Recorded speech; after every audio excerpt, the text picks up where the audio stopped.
स्वागत करता हूं मैं आप सबका अपने YouTube चैनल पर। और आज हम सुनेंगे अस्तित्व का पहला एपिसोड। आज की जो कहानी है, ये कहानी 1980 की है और ये उस ज़माने की कहानी है जब दिल्ली शहर उतना आबाद नहीं था। आप सब जानते हैं कि उस वक्त पुरानी दिल्ली और नई दिल्ली जैसे कि भी है, अपने अपने अलग अलग क्षेत्र में है, लेकिन उस वक्त नई दिल्ली डेवलपमेंट फेज में थी। आसपास के इलाके बहुत ज़्यादा घनी आबादी से जुड़े नहीं थे, कहीं कहीं तो गांव थे, खेत थे, और यही वजह थी कि उस वक्त की ज़मीनें भी बहुत सस्ती थी। उस 1980 के दौर में राज सिंह राठौर ने पालम एरिया के नज़दीक एक प्लॉट लिया था, जहाँ उन्होंने अपनी 2 मंजिला इमारत बनाई थी और अपनी न्यूली मैरिड वाइफ के साथ 2 साल आराम से गुजार रहे थे। सब कुछ अच्छा गुजर रहा था, लेकिन एक रात उनके साथ कुछ ऐसा घटा कि आज भी वो उस घटना को भूल ना सके। क्या था उनके साथ, क्या घटा था उस रात, तो चलें सुनते हैं। मेरा नाम राज सिंह राठौर है। मैं दिल्ली शहर में तकरीबन 40 साल से हूँ। यह उस वक्त की बात है जब मैं 1980 के दौरान दिल्ली में इंडियन टेलीफोन सर्विस में काम करता था। ज़्यादा उम्र नहीं थी मेरी उस वक्त। दिल्ली से बाहर पालम में, जो कि उस वक्त मुझे बहुत सस्ता पड़ा था, मैंने एक घर खरीदा था। हालांकि आसपास घर बहुत कम थे। एयरपोर्ट के नज़दीक होने से हमेशा मेरे बाप दादा कहते थे कि आगे जाके ये जगह इतनी आबाद होगी कि तुम्हारे घर की भी कीमत कहीं ज़्यादा होगी। और वाकई आज वो बात सच साबित हुई। खैर, लेकिन जो घटना मेरे साथ घटी, वो घटना कुछ ऐसी है जिस पर मैं यकीन नहीं कर सकता था। आज भी ऐसा लगता है जैसे कि वो कोई बुरा ख्वाब हो या कल ही होके घटी हो। मैं अपनी बीवी के साथ तकरीबन 2 साल से आराम की ज़िंदगी बसर कर रहा था। हमारी शादी को सिर्फ 2 से 3 साल ही हुए थे। एक दिन मुझे फ़ोन आया। उसके मायके से उसकी माँ की तबीयत ख़राब थी। मैंने उसे कहा कि वो अपने घर जा सकती है, लेकिन वो मुझे अकेला छोड़ना नहीं चाहती थी, क्योंकि हमारे यहाँ रात के बाद बहुत ज़्यादा सुनसानियत छा जाती थी और मैं और वो अकेले ही रहते थे। मैंने उससे कहा कि क्यों नहीं जाए। अगर वो नहीं जाएगी तो उनकी माँ के साथ अगर कुछ कल को खुदा न खास्ता घटता है तो फिर मुझ पे ही लोगों के इल्ज़ामात भरी उंगलियां उठेगी कि मैंने अपनी बीवी को आने नहीं दिया। थक हार कर, ना चाहते हुए भी, मेरी वाइफ जाने के लिए राज़ी हो गई। मैं उसे छोड़ने पुरानी दिल्ली रेलवे स्टेशन गया, जो कि पहाड़गंज में। उसे छोड़ने के बाद मैं वापस जब आने लगा तो मैंने पाया कि रात बहुत गहरी हो चुकी थी। मेरी बीवी भी पूरे रास्ते मुझे बोल रही थी कि मैं उसे स्टेशन छोड़कर जल्दी से वहाँ से फ़ौरन घर की तरफ रवाना दूँ। बात सिर्फ अकेले रहने की भी नहीं थी, डकैती, चोरी उस वक्त आम थी, और जो रास्ता हमारे घर की तरफ जाता था वो बहुत ही ज़्यादा सुनसान था। मैंने उसकी बात ना मानी और जब तक ट्रेन में बिठाकर उसका रुखसत वहाँ से नहीं होने दिया, तब तक मैं वापस लौट आ गई। वहाँ से निकलते निकलते मुझे 12-10 हो चुका था। मैं एक ऑटो ड्राइवर से अपने घर की बात करके उसकी गाड़ी में सवार हुआ। पहले तो वो माना नहीं, क्योंकि उसका वक्त जो था उतना दूर जाने का नहीं था, लेकिन फिर ज़्यादा पैसे के लालच में वो तैयार हो गया। आप तो जानते ही हैं, अक्सर दिल्ली वाले भी यही बात जानते हैं कि पुरानी दिल्ली से या नई दिल्ली से दूर के फासले का अगर आप ऑटो वगैरह लो तो जल्दी वो आते नहीं, और आते हैं तो बहुत चार्जेस लेते हैं। मुझे पैसे की प्रॉब्लम नहीं थी, प्रॉब्लम थी जल्दी घर पहुंचने की। हो भी सकता था कि कोई घर में डकैती करके गुजर गया हो और हमें मालूम भी ना चला हो। मैं ऑटो से डाबी द्वारका रोड से गुजर रहा था। उस वक्त जगह बिल्कुल खाली थी। दूर दूर में एकदम सन्नाटा, घर भी बहुत ही कम थे। रास्ते इतने ख़राब थे कि कुछ ही सेकंड में गाड़ियाँ हिचकोले लेने लगी। घड़ी की तरफ जब नज़र दौड़ाई तो अभी सिर्फ 1 घंटा ही गुजरा था। मैं बहुत ज़्यादा टेंस होने लगा। तभी ऑटो वाले ने कहा कि मैं एक शॉर्टकट जानता हूँ, वहाँ से मैं पालम की तरफ मोड़ लूँगा। तो मैंने उससे कहा कि भाई ऐसी रास्ते मत मोड़ लेना कि जहाँ पे छिनताई वगैरह वाले खड़े हों और हमें लूट लें। उसने कहा बेफिक्र रहिए। उसने गाड़ी को जिस रास्ते से मोड़ा वो रास्ता मेरा जाना पहचाना नहीं था। कुछ ही देर आगे जाने के बाद मैंने देखा कि एक अजीब सी बदबू मेरे नाक से गुजरी। मैंने उससे कहा कि ये इतनी महक क्यों, हालांकि आसपास तो कोई गंदा नाला भी नज़र नहीं आ रहा था। तो उसने बताया कि ये रास्ता कब्रिस्तान का है, एक पुराना कब्रिस्तान। सुनकर जैसे मेरे दिल के अंदर की दहशत थोड़ी सी बढ़ गई। मैं भूत प्रेत पिशाचों पर यकीन तो नहीं करता था, लेकिन ऐसे मौके पर, ऐसे हालात में डर हो जाना लाजमी था। फिर भी मैं कुछ कहा नहीं। ऑटो ड्राइवर थोड़ा सा घबराने लगा। तो मैंने उससे पूछा कि उसे क्या हुआ। तो उसने बताया कि इस रास्ते में अक्सर उसने एक सुना है कि जो भी यहाँ से गुजरा है उसके साथ कुछ न कुछ गलत घटा है। मैं हंसा। मैंने कहा ये सब फालतू फिल्मी बातें हैं, तुम रामसे की फिल्म में बहुत देखते हो, इसलिए ऐसी उटपुटांग बातें करते हो। तो उसने कहा मैं मजाक नहीं कर रहा, मैं वहीं पास में ही रहता हूँ। मैंने कहा कौन से पास में? तो उसने बताया कि कब्रिस्तान की दूसरी तरफ जो रास्ता जा रहा है उस रास्ते से सीधा जाने पर एक बस्ती आती है, वो उसी बस्ती का था। मैंने उससे ज़्यादा कोई सवाल नहीं किए। तो मैंने उससे फिर चारों तरफ बात करते हुए देखना शुरू किया। वाकई जगह थोड़ी सी अजीब सी थी। अब बातों बातों में मुझे मालूम चला कि वो ड्राइवर इसलिए मुझे रास्ता छोड़ने को राज़ी था क्योंकि उसका घर उस तरफ पड़ता था। तो मैंने उससे कहा कि इसमें डरने की क्या बात है, जब तुम्हारा रोज़ का आना जाना है। तो उसने कहा कि रोज़ का आना जाना है, पर इस रास्ते से कभी ही वो गुजरता है जब दिन हो, लेकिन आज तो भरी रात है। जनवरी का वक्त था दोस्तों। रात वाकई कोहरे से लिपटी हुई थी, हर तरफ धुंध ही धुंध था। और उस वक्त की दिल्ली में इतनी ठंडी पड़ती थी कि क्या कहें। मैं अपना शॉल ओढ़े हुए था, वो भी अपना शॉल ओढ़े हुए था। ठंड इतनी ज़्यादा लगने लगी कि ऐसा लगा जैसे पूरे शरीर में झुरझुरी सी दौड़ रही हो। अचानक ऑटो बीच रास्ते में जाकर रुक गई। मैंने ऑटो से वाले से कहा कि ये क्या हुआ। तो उसने बताया कि ऑटो में कुछ खराबी आ गई होगी, शायद सुबह से ही ऐसे कर रहा है। मैं तंग आके उससे कहा कि तो पहले देखना था ना, अब इतनी रात गई, अगर यहाँ ऑटो ख़राब हो गई तो मुझे तो दूसरी ऑटो भी नहीं मिलेगी। और अगर ऐसी तो जगह है, कहीं कोई लुटेरे या नशेड़ी लोग ने देख लिया तो हो गया काम फिर तो। उसने मुझे समझाना शुरू किया। हम दोनों ऑटो से निकले।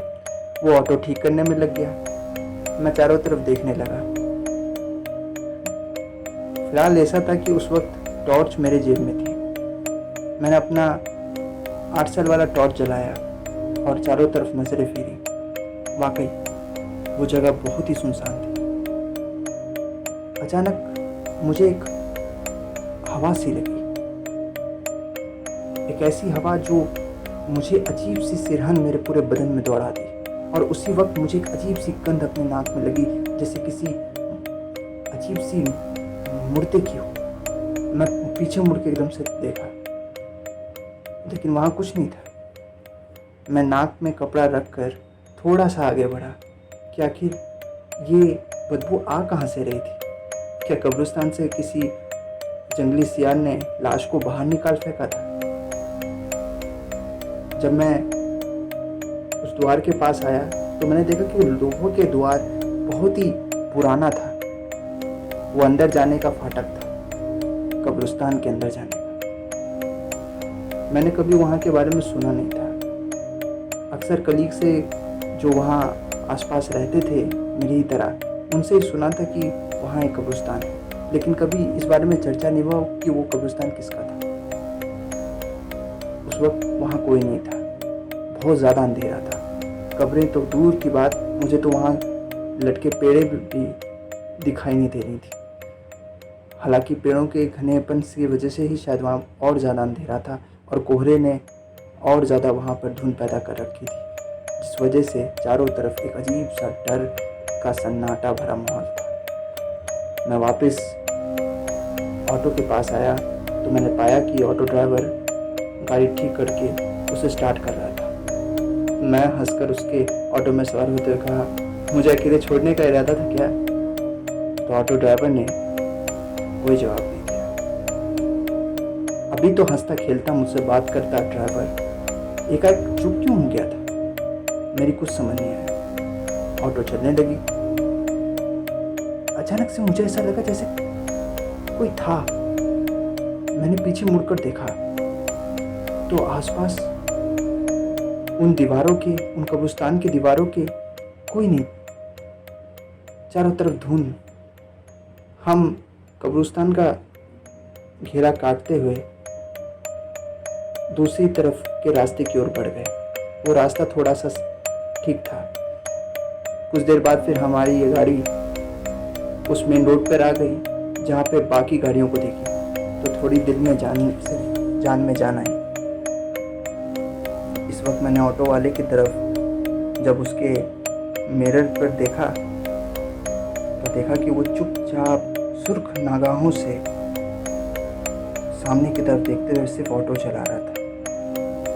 मैंने उससे पूछा कि भाई तुम ठीक तो हो, क्या हुआ? अभी तो हंस खेल के मुझसे बात कर रहे थे, ऐसे चुपचाप क्यों?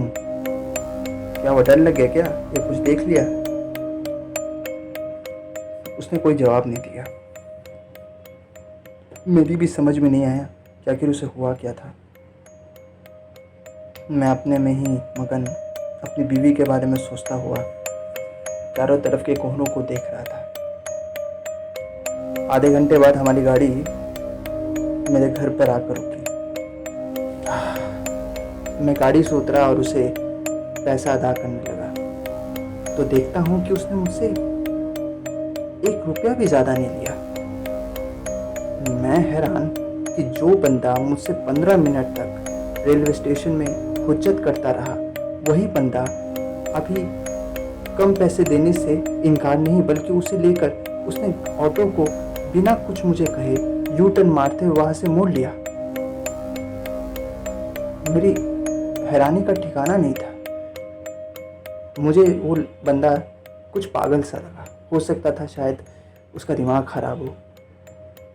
एक तरफ उसने कहा कि वो बस्ती के, कब्रिस्तान के उस बस्ती के पास रहता है, फिर कभी उसने कहा कि वो कभी वहाँ आया नहीं। पता नहीं कैसे कैसे लोग दुनिया में मिल जाते हैं।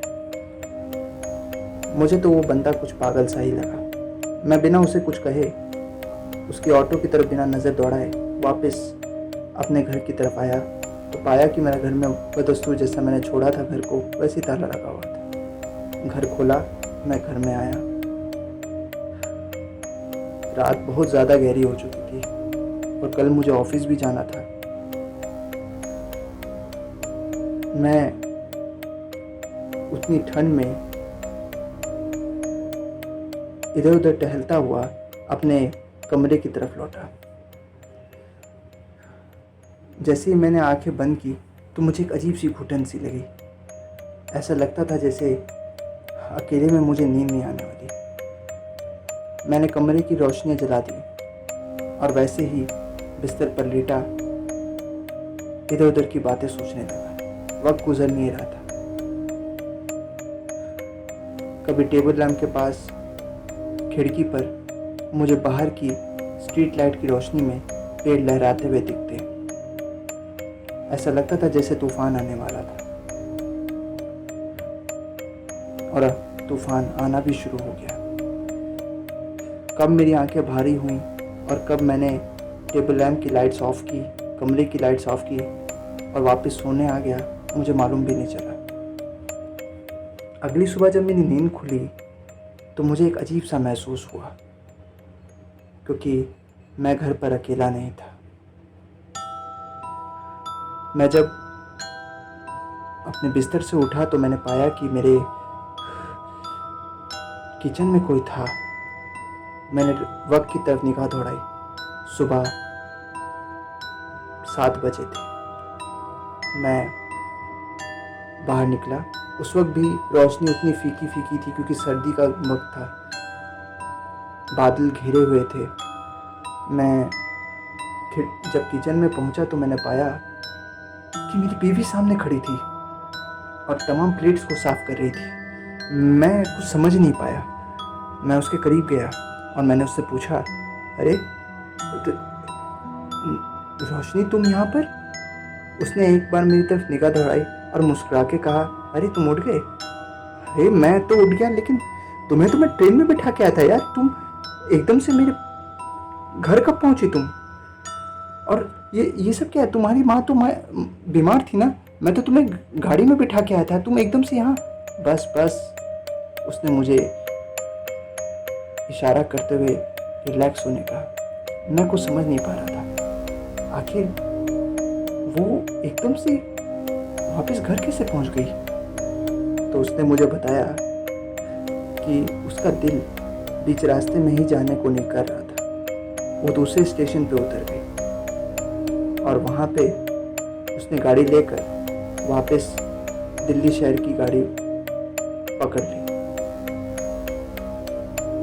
इतना बड़ा काम किया तुमने। तुमको पता है देर रात के अगर तुमको कुछ हो जाता तो? नहीं हुआ ना, तो फिर क्यों इतना तकलीफ कर रहे हो? मैं तकलीफ कर रहा हूँ? मुझे तुम्हारी टेंशन हो रही थी यार। तुमने तो मुझे एकदम टेंशन में डाल दिया है। तुमको मैंने ट्रेन में बिठाया था, तुम ट्रेन में बैठी भी थी और तुम अपनी माँ को लेके भी बहुत फिक्रमंद थी, तो फिर क्यों तुम दूसरे स्टेशन में उतर गई? क्यों? मेरे वापस आने से तुम्हें खुशी नहीं मिली? खुशी? बेबी, मैं तुम्हें किसी भी तरह की तकलीफ में नहीं डालना चाहता था। अगर तुम्हें कुछ हो जाता, इतनी रात गए तुम अच्छा, घर कब लौटी तुम फिर? आज ही सुबह? वेट अ मिनट, तो पूरी रात तुम क्या सफ़र पे थी? इतना तो वक्त नहीं लगता। वो जैसे मेरे से नजरें चुराने लगी, जैसे उसके पास जवाब नहीं था। मेरी समझ नहीं आ रहा था कि आखिर ये सब हो क्या रहा था। ऑटो के ड्राइवर का वैसी बिहेवियर मुझे अजीब से कश्मकश में डाले हुए था, और अब एकदम से रोशनी का वापस आ जाना मुझे और भी ज़्यादा कश्मकश के घेरे में डाले हुए था। मैं उस दिन नौकरी पे चला गया।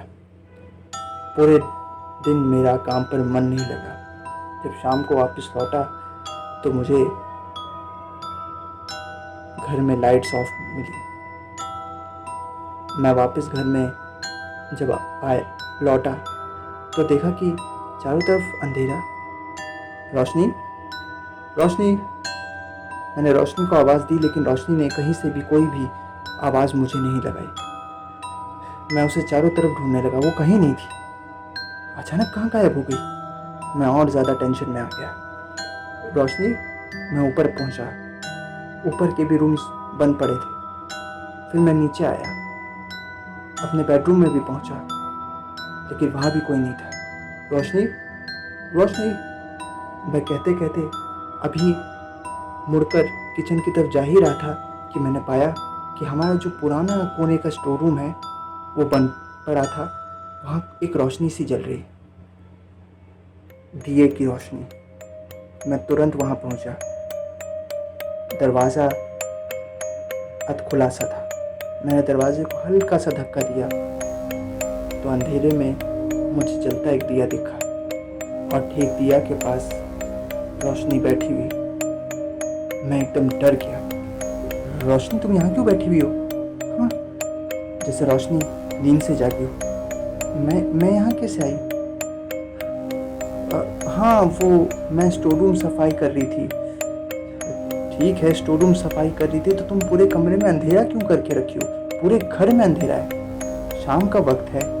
तुम्हें पता है आजकल शाम जल्दी होते ही अंधेरा आ जाता है। उसने कोई जवाब नहीं दिया। वो एकदम से उठी और दिया बुझा के वहाँ से निकल गई। मेरी कुछ समझ नहीं आ रहा था कि आखिर उसके साथ हो क्या रहा था। मैं रोशनी के पीछे उसकी तरफ गया। तब तक पूरे घर में लाइट्स जल चुकी थी। क्या बात है रोशनी? मुझे लाइट्स पसंद नहीं है। ये क्या बात हुई? एक ज़माना ऐसा था कि तुम कमरे में अगर ज़रा सा खिड़की भी लगा दो तो उसके अंधेरे को तुम पसंद नहीं करती थी, और तुम्हें आज इतनी शाम को जब अंधेरा हो रहा है तुमने पूरे घर की बत्तियां जला बंद कर बुझा दी। वाह, आखिर तुम्हें हुआ क्या है? कल से मैं तुम्हें बहुत अजीब सा महसूस कर रहा हूँ। अजीब सा? क्या अजीब सा? रोशनी ने मेरी तरफ ऐसे देखा जैसे उसे लग रहा हो कि मैंने उसकी कोई चोरी पकड़ ली हो। नहीं, कुछ नहीं। मैंने रोशनी को कोई बात और कहने से बेहतर उसे कुछ ना कहा और वहाँ से वापस अपने कमरे में लौटा। इस बीच मैंने एक चीज़ गौर किया। रोशनी का मेरे साथ बर्ताव बहुत ही अलग होता जा रहा था। वो मुझसे बिल्कुल करीब होके रहती थी। वो मेरे साथ यूं पेश आती थी जैसे मैं उससे अगर दूर हो गया तो उसे कुछ हो जाएगा। मैं नहीं जानता था कि उसके दिल में मेरे लिए इतनी मोहब्बत कब से जागने लगी थी। हालांकि हम एक दूसरे से तो गहरी मोहब्बत करते थे, लेकिन मैं उसे बहुत ज़्यादा अपने लिए ऑब्सेस देखता था। धीरे धीरे वो ऑब्सेशन कुछ अजीब सा मोड़ लेने लगी जब हर रात वो मुझे अपने आगोश में खींच लेती थी। मुझे उसमें ऐसा महसूस क्यों होता था कि वो रोशनी नहीं कोई और हो। एक दिन एक अजीब घटना घटी। ऐसी घटना जिसने मुझे आसमान से नीचे गिरा डाला। नीचे से फ़ोन की आवाज़ आ रही थी। मैं अपने कमरे से उठा और नीचे पहुंचा। नीचे पहुंचते ही मैंने फ़ोन उठाया। हेलो हेलो, अरे राज। रोशनी की आवाज़ सुनकर मैं बहुत ज़्यादा सख्ते में आ गया। मैंने कहा, अरे ये कौन बोल रहा है? तो उसने कहा, अरे मैं रोशनी बोल रही हूँ। तुम रोशनी बोल रही हो? देखो रोशनी, क्या मजाक है? कहाँ से फ़ोन करके तुम मुझे परेशान कर रही हो? तुम तो ऊपर कमरे में हो ना, और हमारे घर में तो 2 टेलीफोन तो है नहीं। जो है वो नीचे लिविंग हॉल में है। तुम कहाँ से मुझे फ़ोन करके प्रैंक कर रही हो मेरे साथ? अरे मैं तुम्हारे साथ प्रैंक क्यों करूँगी? उल्टे मुझे तुमसे बहुत सवाल करने। इतने वक्त से तुम मेरा फ़ोन क्यों नहीं उठा रहे थे? मुझे अपने मायके आए हुए पूरा 1 हफ्ता हो गया है और तुम मुझे आज भी फ़ोन नहीं किए। मुझे तुम्हारे बारे में बहुत टेंशन होने लगी तो मैंने ही फ़ोन किया, और देखो आज तुमने फ़ोन उठा लिया। सब ठीक तो है ना? मैं जैसे आसमान से गिरा। क्या मतलब था उसका? क्या कहना चाहती थी वो रोशनी है? तो इतने वक्त मैं जिसके साथ, ओह माय गॉड। मैं एकदम से सीढ़ियों से ऊपर की तरफ देखने लगा, उस कमरे की तरफ देखने लगा जिस कमरे में अभी कुछ देर पहले मैं सोई रोशनी को छोड़ के नीचे उतरा था। I will call you back Roshni. मैंने जल्दी से फ़ोन टेलीफोन पे आहिस्ते से रखा और बिना पीछे मुड़े वहाँ से जितना जल्दी हो सका दौड़ता गिरता पड़ता घर से बाहर निकल गया। भागते भागते मैं न जाने क्यों एक अजीब सी दहशत का एहसास कर रहा था। 2 मकान छोड़ के दाएं तरफ की गली से गुजरते हुए मुझे ब्रिगेडियर साहब का ख्याल आया। ब्रिगेडियर कर्नल वहाँ के एक रिटायर्ड फौजी थे जो कभी इंडिया और चाइना की लड़ाई में शरीक थे। मैं उनके पास गया। मैं जानता था कि वही मुझे बचा सकते थे, क्योंकि उन्हें इन सब चीज़ों पर बहुत यकीन था। अक्सर जब भी पार्टी या किसी शादी वगैरह या कभी भी मुलाकात होती थी तो वो भूत प्रेत और आत्माओं पर गहन बातें करते थे। उनका कहना था कि उन्होंने अपनी सर्विस के दौरान जंगल में कुछ ऐसी ही घटना के साथ खुद का एक्सपीरियंस किया था। मैंने दरवाज़ा खटखटाया जितना जल्दी हो सका। ब्रिगेडियर साहब ने एकदम से दरवाज़ा खोला और मुझे एकदम दहशत में देख मेरा कंधा पकड़े मुझे अंदर खींचते हुए तुरंत उन्होंने दरवाज़ा लगाया। क्या बात है, क्या हुआ? सर मुझे बचा लीजिए सर, मेरे घर में। अरे calm down first, calm down, okay wait. उन ब्रिगेडियर साहब ने जल्दी से मेरे लिए एक गिलास पानी लाया। मैंने पानी जैसे तैसे पिया और कांपते हाथों से उसे वहीं पास के टेबल पर रख दिया। मेरी हर हरकत को वो नोट करते हुए बहुत ज़्यादा ही गंभीर थे। क्या बात है बाबू, इतना टेंशन में क्यों हो? सर मैं आपको क्या बताऊं, दरअसल मैंने उन्हें सब कुछ सच सच बताया। सब कुछ सुनने जानने के बाद तो जैसे एक अजीब सी यकीन के ऊपर नज़रों को गड़ाए मेरी तरफ देखने लगे। ऐसा लग रहा था जैसे कि जो कुछ मैं कहे जा रहा था वो उनके सामने गुजर रही थी। ओ माय गॉड, ये तुमने क्या किया? मैंने क्या किया? वेट, इसका इलाज है। तुम कहीं नहीं जाओगे। मैं वापस अगर नहीं गया तो रोशनी? कौन रोशनी? किस रोशनी की बात कर रहे हो तुम? उस घर में जिसे तुम अभी भागते हुए आए हो, वो रोशनी नहीं है, वो कोई और है जो रोशनी का रूप लेके तुम्हारे घर में मौजूद है। मैं क्या करूं? कुछ बताइए। डरो मत माय चाइल्ड, मैं कुछ करता हूं। तुरंत ब्रिगेडियर साहब ने फ़ोन लगाया। तत्क्षणात फ़ोन बजा। फ़ोन पर वो कुछ देर किसी से बातों में लगे रहे। उसके बाद उन्होंने क्रेडल पे फ़ोन रखा और वापस मेरे पास आए। लिसन सन, मेरे एक बहुत ही जानने वाले तांत्रिक बाबा हैं और वो ही तुम्हें इस मुश्किल से निवारण का कोई ना कोई ज़रिया दे सकते हैं। माय गॉड सर, मैं अब क्या करूं? तुम कहीं कुछ मत करो। तुम आज उस घर में वापस नहीं जाओगे जब तक मैं ना कहूं। तुम्हें यहीं रहना है। लेकिन अगर रोशनी वो यहाँ आ गई तो तुम्हें कुछ नहीं होगा। इस घर को देख रहे हो? इसके चारों तरफ कमरे की ऊपरी दीवारों पर ऐसे मंत्रों के तस्वीरें टंगे हैं जिन मंत्रों से कोई भी बुरी आत्माएं, शैतानी ताकतें अंदर प्रवेश नहीं कर सकती। वो बला, वो जो कुछ भी है, वो साया इस घर में प्रवेश नहीं कर सकता। तभी अचानक दरवाजे पे दस्तक सी पड़ी। मैं उस दस्तक को सुन एकदम से घबरा गया। बाबा ने मेरी तरफ देखा। तुम इधर ही रुको बेटा, मैं देख के तो नहीं भाग नहीं। अगर उन्होंने आपके साथ कुछ गलत किया तो? मेरे साथ कुछ गलत नहीं होगा सन, तुम जाके मेरे कमरे में छुप जाओ। मैं जैसा उन्होंने कहा था मैंने वैसा ही किया। कुछ देर बाद दरवाज़ा खुलने की आवाज़ आई। फिर उसके बाद मुझे रोशनी की आवाज़ लगी। उसकी आवाज़ मेरे कानों में पड़ी तो ऐसा लगा जैसे कि अभी मैं जिससे फ़ोन पर बात कर रहा था ये वही रोशनी थी। लेकिन ब्रिगेडियर साहब उसे समझाते रहे। मैंने सुना कि ब्रिगेडियर साहब रोशनी से बात कर रहे थे। उसके बाद वो वापस दरवाज़ा लगाए और अंदर आए। उन्होंने मेरी तरफ देखा और कहा, एब्सोल्युटली स्टंट, वो पूरी रोशनी ही है। नहीं, वो रोशनी नहीं हो सकती। जिस रोशनी से मैंने अभी बात किया वो रोशनी तो अपने मायके में है। I know it. तभी उस लड़की ने अंदर आने की भी कोशिश नहीं की। मैंने उसे कहा कि वो अंदर आए, लेकिन उसने तुरंत पाँव रखे बिना यहाँ से उल्टे कदम वापस मोड़ लिए। तुम्हें ढूंढ रही थी वो। अब क्या होगा? अब जो होगा कल सुबह होगा माय सन, डोंट वरी। अब तांत्रिक बाबा ही मालूम करेंगे कि आखिर ये कौन है।